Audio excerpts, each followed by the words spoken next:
Hey, what's up everybody? Welcome to episode 61 of the Undiscovered Games video podcast, where we take a look at the lesser known board games of the world and share those with you. I have a super undiscovered game for you today. This is what this channel is all about. This game is called Ransom. It's a simple but cutthroat little card game that uses auctions, resource management, and negotiation. So it's one of those games where the players really bring the game to life. It can be very group dependent, but it's also a very adaptable game. If you play with a mean group, the game can get very mean. If you play with a friendlier group, the game can still work and be enjoyable. So this might not be the best game ever. It's a very light card game, but it has lots of fun old school player interaction, and it really does a lot with a little. It's basically just a deck of cards and a small board, but it seems like every time we play this, something new and exciting happens, and that's what keeps me coming back to it. So Ransom was self-published by Phil O'Neill back in 1994.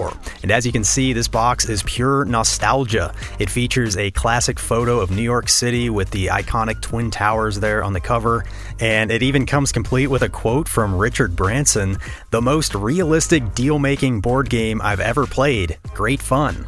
So with a quote like that on the box cover, who needs a YouTube review, right? I mean, I don't even know if I need to make this video, honestly. But anyway, one of my favorite parts of the packaging is it comes inside of a VHS case. It's like a plastic fold-out container. And fun fact, this is one of two games in my collection that is packaged inside a VHS case. So if you have any guesses on what the other one might be, feel free to comment below. But I am going to share that other one on a future members-only episode, so the Undiscovered Games channel members, you will get to see that second VHS case game coming soon. Speaking of membership, if you would like to become a member and help keep this channel alive, just look for the join button below the video or in the video description right here on YouTube.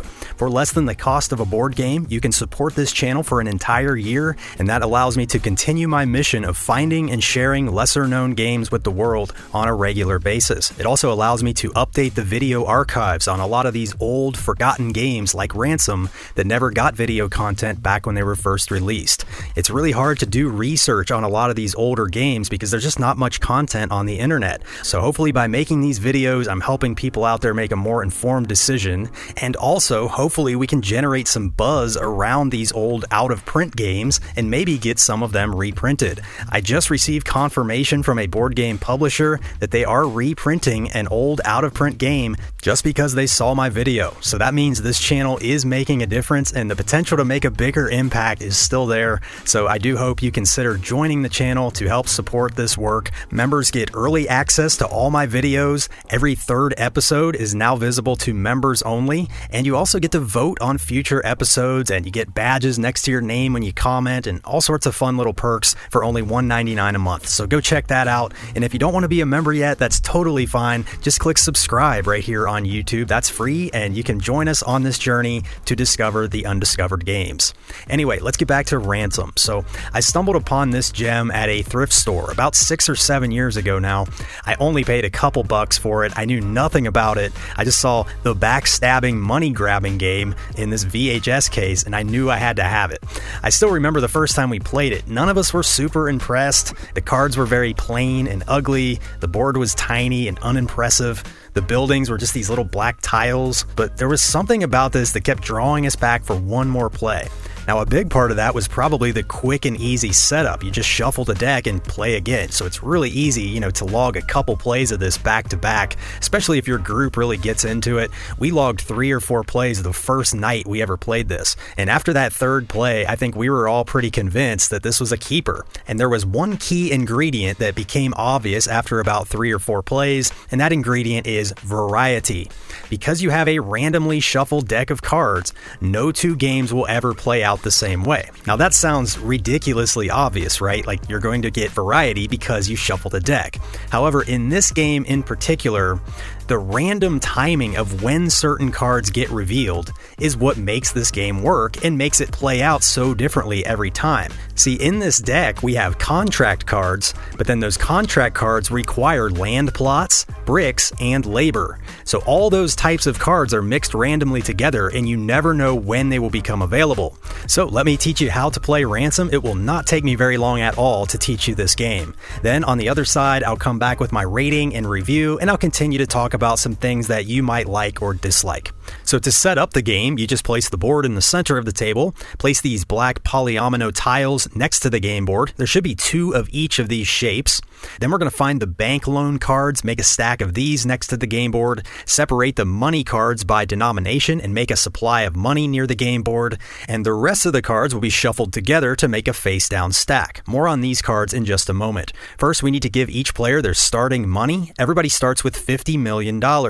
You give each player 1 20, 2 10s, 1 5, and 5 1s. And that's literally all there is to set up this game. It's that quick and simple to jump into, and when you're done playing, all you got to do is shuffle the game cards back together, clear off the board, and give everybody their starting money. You're ready to go again. So like I said, very easy to just get into this game, and that's one of the reasons I like it. So anyway, in Ransom, you're trying to be the player with the most money at the end of the game. Now before I go any further, I want to teach you the types of cards that are in this deck. There are only 4 types of cards: bricks, labor, land, or contracts. First, we have bricks. These are all valued at $3 million. Then we have labor. These are all valued at $5 million. So the bricks and the labor cards are all the same. Then we have land cards. These are plots of land that you can own out on the board. All of these cards are valued at $10 million. So this card here shows the letter R for Roosevelt Drive, and it shows you here on the card that R is located in the top right corner of the grid. So the board is just a grid of Manhattan with different plots of land that are available. There is 1 card in the deck for each plot, so each letter has its own card. If I own this card, that means I am the owner of the Roosevelt Drive plot, the R plot. If you've ever played Chinatown, which is one of my all-time favorite negotiation games, these letter cards are just like the number cards that you get in Chinatown. They are just plots of land that you're trying to link together so you can build buildings. And that's why I titled this episode Chinatown The Card Game, by the way, because it has some similarities there, although Ransom came out 5 years before Chinatown. So anyway, we have bricks, labor, land, and the final type of card is the contract card. There are 8 contracts in the deck. Each contract corresponds to one of these polyomino tiles. So for example, we have the Chrysler Building contract here, valued at $90 million. This requires 3 connected land plots in this shape. So this shows you the shape of the tile that will be built. It will be one of these L-shaped tiles.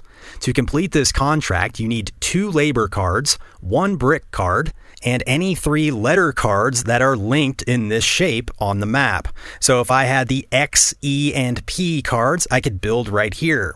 Or if I had the S, D, and J cards, I could build down here. Whoever completes this contract receives $90 million from the bank, but all the contracts pay out differently, depending on how difficult they are to complete. I'll get into more of the contracts and stuff later. I just want to show you the types of cards that are in this deck. We have bricks, labor, land, and contracts.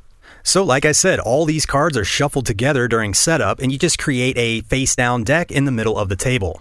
Now determine a start player however you see fit, and starting with the start player, you just take turns going clockwise around the table for the entire game. On your turn, you simply reveal the top card of the deck. That's it. Now depending on what shows up, that's going to give you a couple choices to make.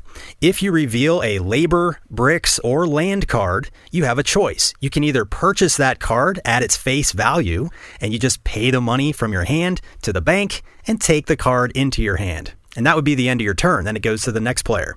If you don't want to purchase the card, however, you can put it up for auction. The active player is allowed to participate in this auction. So by putting a card up for auction, you risk not winning it, but you also might get that card cheaper than its face value. Now the rules suggest just shouting out bids and one player being the auctioneer and saying, going once, going twice, sold to the highest bidder. But it almost seems like a suggestion the way it's written in the rulebook. So I think it's pretty open-ended. Whenever we play this, we typically do a standard round-robin auction where the active player sets the opening bid and then you just go clockwise around the table, either bidding higher or passing. Just a standard auction.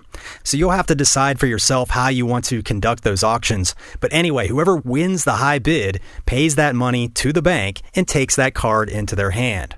Then play passes clockwise from whoever revealed the card. So again, if you reveal a bricks, labor, or land card, you can either buy it at the price printed on the card or you can put it up for auction. Now, if you reveal a contract card on your turn, this is where it changes. Whenever a contract gets revealed, everyone at the table must submit a sealed bid.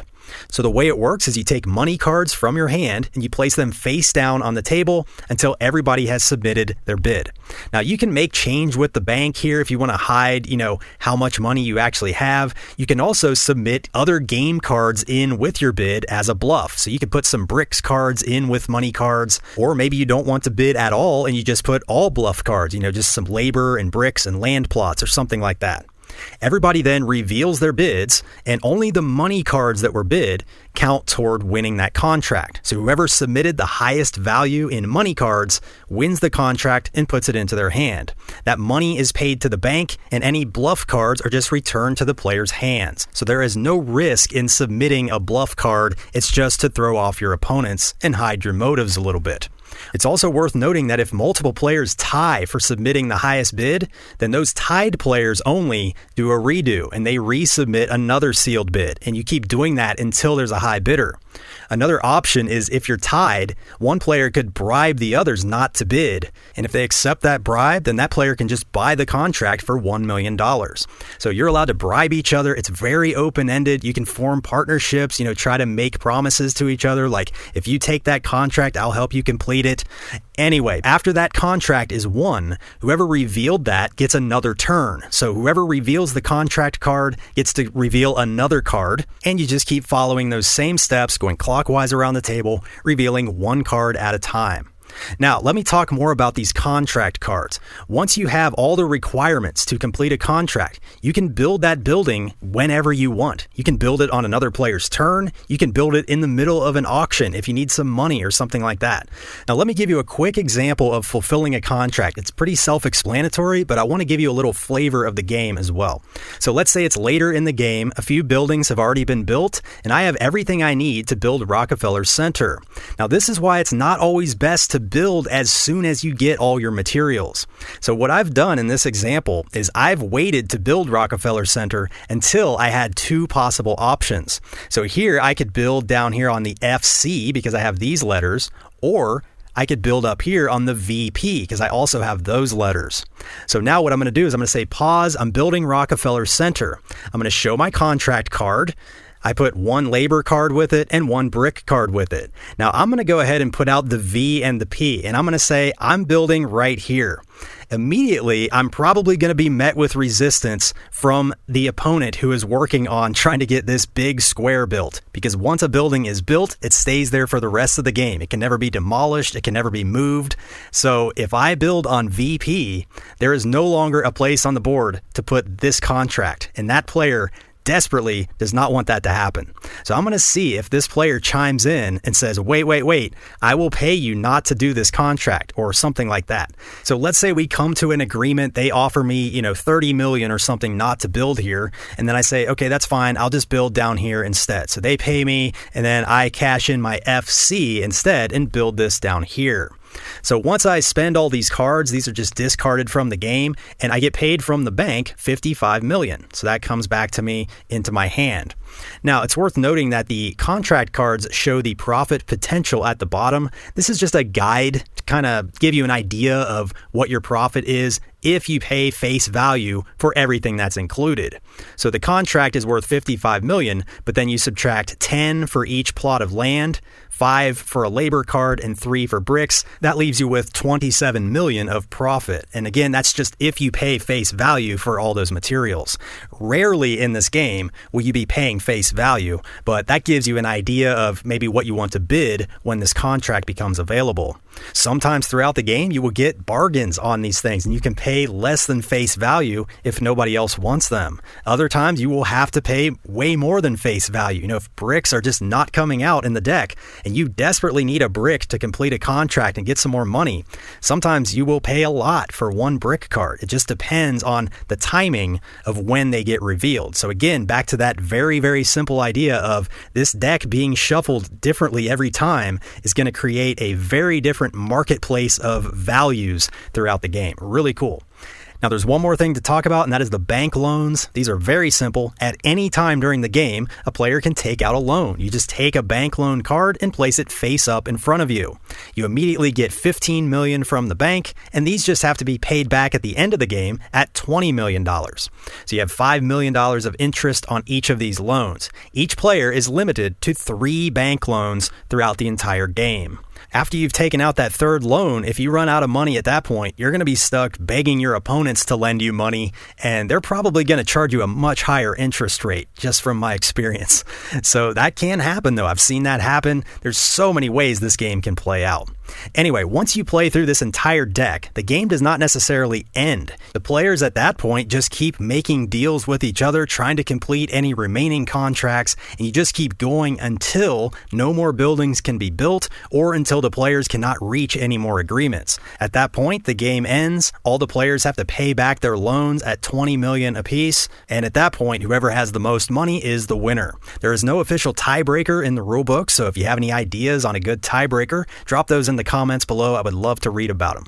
And that's pretty much how you play Ransom. It's a very simple framework here, but it's really up to the players to bring this game to life. And I'll continue to talk about some of my experiences and try to give you a little more of the flavor of the game in the next part during my review. Now, I want to be careful not to overhype this game. Do not go out and spend a bunch of money on this. I would not spend more than $15 or $20 on a game like this. It's just very light and simple, but what it does, I think it does really well, and it's certainly one that's worth highlighting on the channel. I just don't want you to waste your money and regret buying something like this. Keep in mind, I found this very cheap at a thrift store, and it's like this little treasure that I found, so that's probably some of the reason I like it so much, but I cannot deny that we have had fun with Ransom for 6 or 7 years now, and it always sees the table because it's so quick and easy to play. I just love seeing how every game plays out differently. We've had some really wild moments with this game over the years, and it creates memories. These are the types of games that I will always have a place for in my collection, even if I don't rate them as highly as other games, or even if they don't get played quite as much. These are the types of games I just cherish. So as it stands right now, if I were to rate this just as a board game amidst all the other games in my collection, I would give this a 7.9 out of 10, which is a C+ on my rating scale. Now, if I were to rate this as a card game, I would up that to an 8.9 or a B+. Ransom does a lot of what I'm looking for out of a good card game. Now, it's still a B+, so it's still not like the top tier, and that's because it's so group dependent.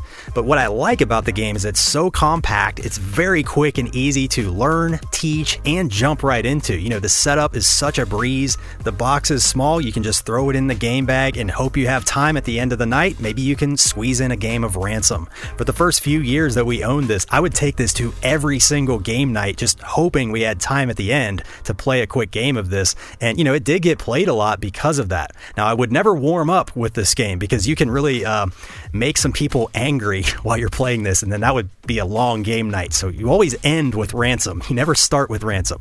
But anyway, the first thing I want to talk about is the player count. I've played Ransom at 3, 4, and 5 players, and I can confidently say the game gets better with more players. Now, I didn't notice too much difference between 4 and 5. Most of my sessions have been at 4 players, and I think it works really well at 4. 3 players, it feels a little less exciting, and it's just like a little bit friendlier game, and it feels a little more meaningless, if that makes sense. Like the deals don't feel as impactful at 3 players. But if you have a good group and you want to give it a try at 3, I say go for it. Just know that I definitely like it better at 4 and 5. I think the game would work wonderfully at 6 players too. It plays up to 6. I've never tried that, but I don't see why the game wouldn't work at 6. Now, 2 players, that's another story. I have no desire to try this at 2 players. I don't even see how the game would work at 2 players. You have to make deals with each other. You have to create alliances, and I just don't see that becoming possible at 2 players. So if anybody's ever played this at 2, let me know how it worked. But I want to talk once again about that randomly shuffled deck of cards and how that impacts the game and makes it so different every time. Because you have your contracts, your land, your bricks, and your labor all mixed randomly together, you never know when those cards will become available. And I've seen so many funny situations where, players desperately need a brick card to come up and it's just not coming up. And then you'll have other players, selling their bricks for like 15 million when they're only valued at 3 million. And I've seen other situations situations where bricks just keep coming up and players don't even want to buy them. And you can get, a steal on bricks for like 1 million if you put it up for auction. And sometimes it makes sense to do that. Land plots are kind of the same way. If a lot of them start coming out at once, people don't want to waste all their money up front. You can get some deals. On the other side, if, a lot of contracts come out early and then you're trying to get the land you need, all of a sudden land becomes the most valuable thing in the game. And if certain players are hoarding land, they're going to charge you a premium to buy it from them or make you split the contract with them. So there's so many ways that can play out because of the random timing of when those cards get revealed. And I just think it's fascinating to watch the price of bricks go from 1 million to 15 million within a couple turns just based on the current supply and demand between the players, and it's all based on that random card draw. So there's a really interesting fluctuating value of all these commodities, and then you combine that with the shared board. Other players are building their buildings on this shared board, and you're watching it shrink before your eyes. That creates such an exciting tension throughout the game of, I need to get something built so I can get some money out of these land plots, get some of these contracts completed. Especially if you're going for the bigger contracts. Those size 3 and size 4 contracts, they are very tempting to go for, but they're also very risky. However, if you can make them pay off, you can get a lot of money and possibly win the game just by completing one of those. But like I showed you in my example, as that board shrinks, those bigger contracts are going to be harder to fit on the board. And if somebody puts a level 1 contract right in the middle, all of a sudden the big contracts can be rendered useless just like that. And I've seen that happen a bunch of times in this game, and it's brutal. So it's kind of interesting because in a way, the smaller plots are more valuable. They're safer to build for one, and you can really clog up the board and screw up the other players' plans. So what I've found is the more familiar players get with this game, they'll bid higher on the smaller contracts and bid lower on the bigger contracts. So this is one of those games that you definitely need a learning game. As simple as it is, you have to experience the game once or twice before you can get better at it and know how to pace yourself properly so you don't overspend your money up front. And there's a lot more nuance to this game than first meets the eye. Now, I'm not a purist when it comes to hidden trackable information. I don't really care sometimes, and other times I do, but this is a game that feels a little weird to keep all your stuff hidden. It's all trackable information. Everybody sees the cards you're buying. Everybody knows the auctions you win.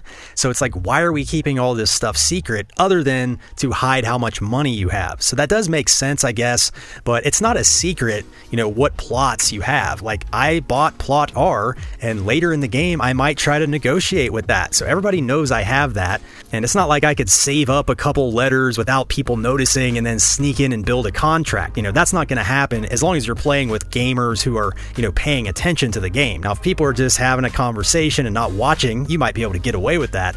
But if you're playing with serious gamers, they're going to track who has which plots and try to remember that stuff. And if you have somebody who has a very good memory, they might have a slight advantage in that regard. But like I said, a lot of this information becomes open and public anyway when you're making those deals. So don't get too hung up on the hidden or secret information here. It's more about keeping those sealed bids hidden and hiding how many real money cards you have on your sealed bids. That's a big part of the game strategically. When you submit a bid for that contract, a lot of times players are looking at how many cards you've put out there, and they might adjust their bid based on the cards you put out there. So it's definitely important to throw some bluff cards in from time to time and keep your opponents guessing on that part of the game. Now, another thing I want to discuss is the perfect science of making deals. We have the game Chinatown, which is one of my favorites, but my biggest problem with Chinatown is you can really price out every deal and see how much that player is going to benefit and how much you are going to benefit. It's a pretty exact science in that game to an extent. Whereas in my favorite negotiation game called Intrigue, it's the total opposite. There is no rhyme or reason to the deals that happen. It's all about how the players decide to make those deals. And that's why I rate that one a little higher.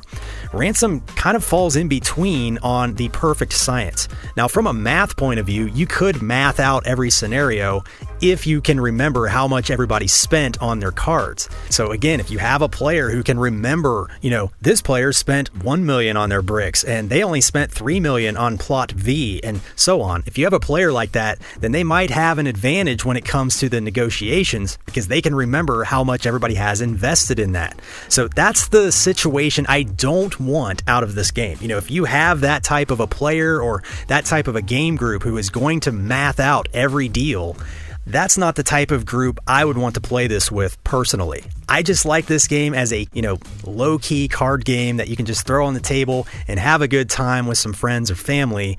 It's definitely cutthroat and there's definitely some strategy.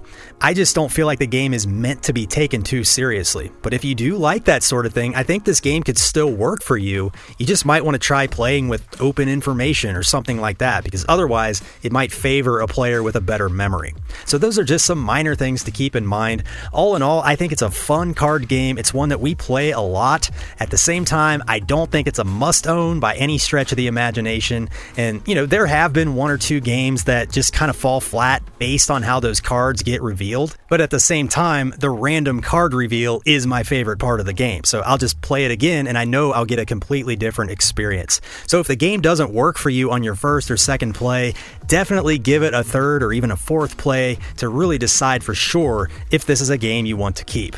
So that's Ransom. Have you ever heard of this game? Have you ever played this game? Let me know in the comments. Does it remind you of any other games besides Chinatown? It definitely has a little bit of a Catan feel, bartering for the different resources you need, also being able to block your opponents on the board and things like that. But Chinatown is the one game that comes to mind when I play this. It's still a very different experience. I happily have both in my collection, and you'll have to decide for yourself if this is one you want to seek out. But I hope you enjoyed this episode. If you're not subscribed yet, make sure you do click subscribe right here on YouTube at undiscovered_games to learn more about lesser known board games just like this. And once again, there are lots of ways to help out the channel. Just check the video description below.